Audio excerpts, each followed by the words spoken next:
শরীফ ওসমান হাদী যেই চেতনাকে ধারণ করে তার এই চরম মূল্য পরিশোধ করলো, আমরা ওসমান হাদীকে ওন করতে পারবো না। সেই জুলাই বিপ্লবের চেতনাটাকে যদি আপনারা আপনাদের হৃদয়ের গহীন থেকে আরেকবার একটু জাগ্রত করার চেষ্টা করেন, তাহলে হয়তো আগামীর বাংলাদেশ বেঁচে যাবে। বাংলাদেশটা যদি বেঁচে যায়, ওসমান হাদীরা বেঁচে থাকবে।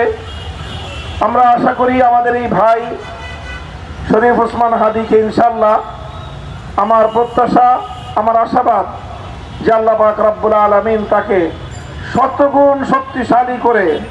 আগামীর বাংলাদেশের স্বাধীনতা এবং বাংলাদেশের অস্তিত্বকে রক্ষার এক প্রতিবাদী মুখ হিসেবে নেতৃত্বের জন্য আল্লাহ তাকে আবার আমাদের মাঝে ফিরিয়ে আনবেন ইনশাআল্লাহ। আমরা কায়মনে মহান রব্বুল আলামিনের কাছে সেই প্রত্যাশা ব্যক্ত করছি এবং আমি শপথ করতে চাই যে আমাদের এই চেতনাটাকে, শরীফ ওসমান হাদী যেই চেতনাকে ধারণ করে তার এই চরম মূল্য পরিশোধ করলো, আমরাও যদি আমাদের হৃদয়ে সেই চেতনা ধারণ করতে পারি,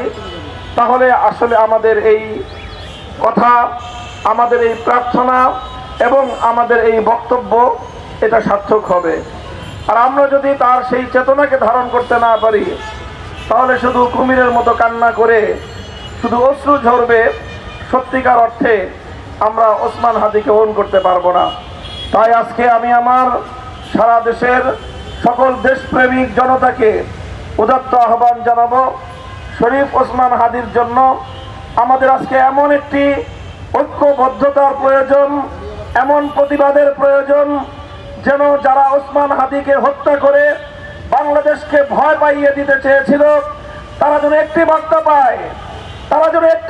পায়, এক ওসমান হাদীকে যদি হত্যা করা হয়, তার চেতনা বাংলাদেশের প্রতিটি ঘরে ঘরে ছড়িয়ে পড়বে।